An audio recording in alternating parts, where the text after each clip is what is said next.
우리 정부가 13년 동안 이어진 외국계 사모펀드 론스타와의 분쟁에서 승소했습니다. 정부는 혈세 4천억 원을 지켜낸 쾌거다라고 적극적으로 홍보도 하고 있는데 사실 민주당은 야당 시절일 때 이 소송을 반대했었습니다. 특히 새 정부 출범 이후 에이펙의 성공적 개최, 한미 중일 정상 외교, 관세 협상 타결에 이어 대외 부문에서 거둔 쾌거이며 일각에서는 이게 이제 새 정부 출범 전부터 된 거 아니냐라는 그런 말씀도 하겠지만 저는 이게 뭐 어느 정부의 문제가 아니라 지난해 12월 3일 내란 이후에 대통령도 부재하고 또 법무부 장관도 부재한 상황에서 법무부의 국제법무국장을 비롯한 담당 국외 직원들이 정말 혼신의 힘을 다했습니다.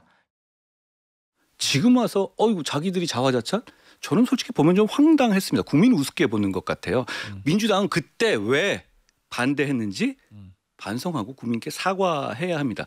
그리고 만약 졌다면 김민석 총리 나왔을까요? 이기니까 마치 이재명 정부가 뭐라도 한 것처럼 김민석 총리가 나서서 브리핑한 겁니다. 그런데요, 이 취소 소송, 그러니까 항소 소송의 마지막 변론이 2025년 1월입니다. 그거 이 정부 아닌데요? 정말 약을 팔아도 뭔가 좀 말이 되게 팔아야 되는데요. 이렇게 이건 결국은 이건 국민들을 우습게 보는구나 이렇게 생각해요.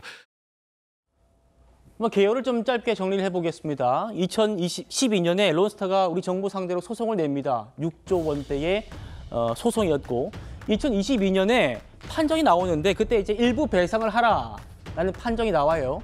그래서 2023년 당시 한동훈 법무장관 때 이거 취소 신청을 합니다. 항소한 거죠. 그리고 어제 드디어 4천억에 달하는 배상액과 그에 따른 지연이자 또 소송 비용 73억까지 모두 론스타가 지게 되는 승소 판결이 나온 겁니다. 설주환 변호사님. 네. 그러니까 윤석열 정부 때잖아요. 네. 한동훈 법무장관 때 항소를 실행에 옮겨가지고 이런 결과가 나왔는데 민주당이 당시에는 뭐라고 했냐면 승산이 없는데 항소해가지고 소송 비용만 늘어날 거다 이렇게 반대했던 건 맞는 건가요? 네, 그렇죠. 그 당시에 그 한동훈 법무부 장관 재직 시절이었죠. 이 관련해가지고 취소 신청을 하겠다라고 했었을 당시에는 뭐 지금의 대통령실에 있는 뭐 나중에 우리가 얘기하겠습니다만 송기호 변호사라고 해서 이 국제 분쟁 관련해가지고 전문적으로 하시는 분이 계시는데 예. 그분이 지금 대통령실의 경제안보 비서관으로 계시죠.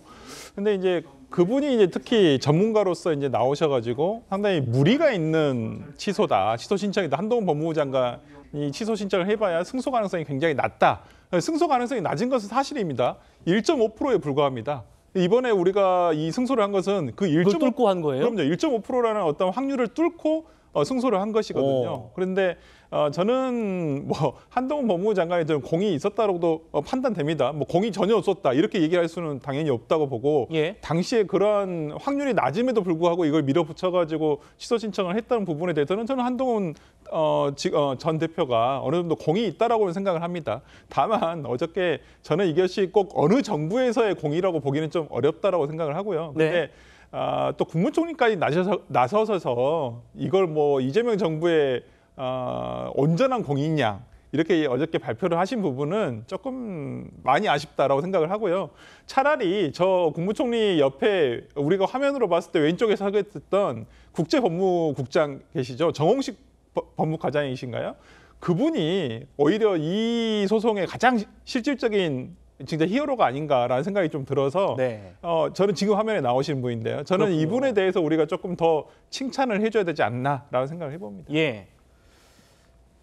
당시에 이 항소를 가장 앞장서서 비판했던 지금의 여권 인사가 설주환 변호사님 말씀하신 송기호 변호사라는 분입니다.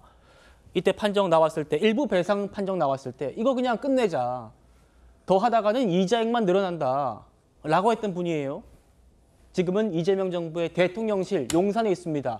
경제안보 비서관으로요. 저는 민주당이 이게 내용이 졌으면 그냥 이거 다 한동훈 책임이다.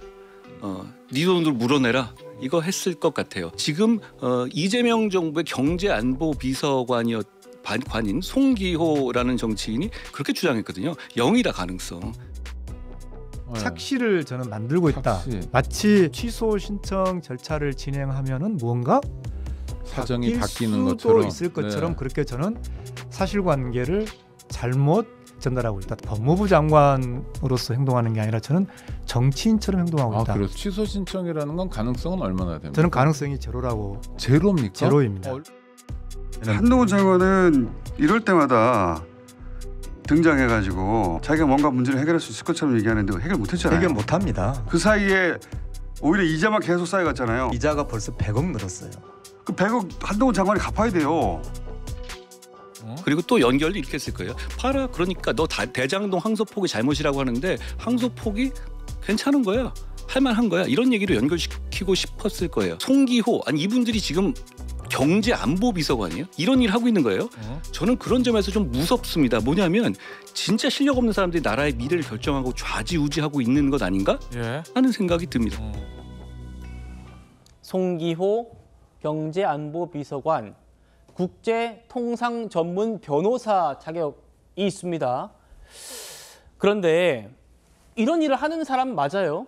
당시 주장을 일단 보겠습니다. 판정 취소가 나올 가능성은 제로다. 통계적으로는 뒤집힐 가능성이 1.5%가 있었는데 전문가인 내가 보니까 이건 제로다. 법률적으로 불가능하다 이런 얘기를 했었고요. 거대한 착시를 만들어서 한동훈 당시 장관이 정의의 사도인 것처럼 행세하고 있다. 국가배상 책임자에게 한동훈 당시 장관에게 민사 책임 물어가지고 당시 늘어날 이자 100억을 한동훈에게 갚게 해야 된다. 이렇게 말했던 분입니다. 여선웅 대변인님, 승산 없다, 제로다라던 분이 지금 대통령실에 있잖아요. 지금 아무런 입장이 없는 것 같은데요. 네.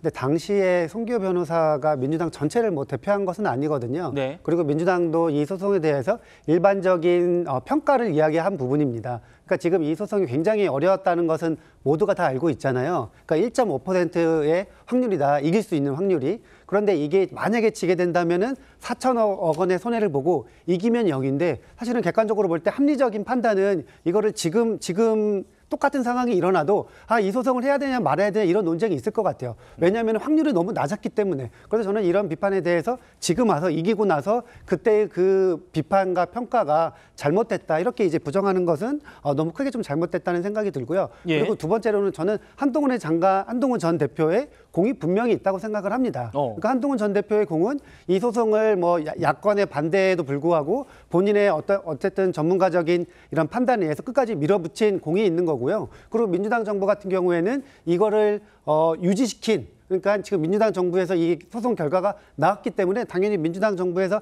발표하고 자축할 수밖에 없는 거거든요. 네. 그리고 특히나 민주당에서 이게 전부 다 한동훈이 잘못됐다 이렇게 이야기하지 않고 민주당 박지원 의원 같은 경우에는 한동훈 공이 있다 이렇게 이야기를 하고 있는데 네. 한동훈 전 대표가 너무 이렇게 자기의 공을 이렇게 조금 뭐 치켜세우는 측면이 없지 않아 있지 않나 이렇게 봅니다. 알겠습니다.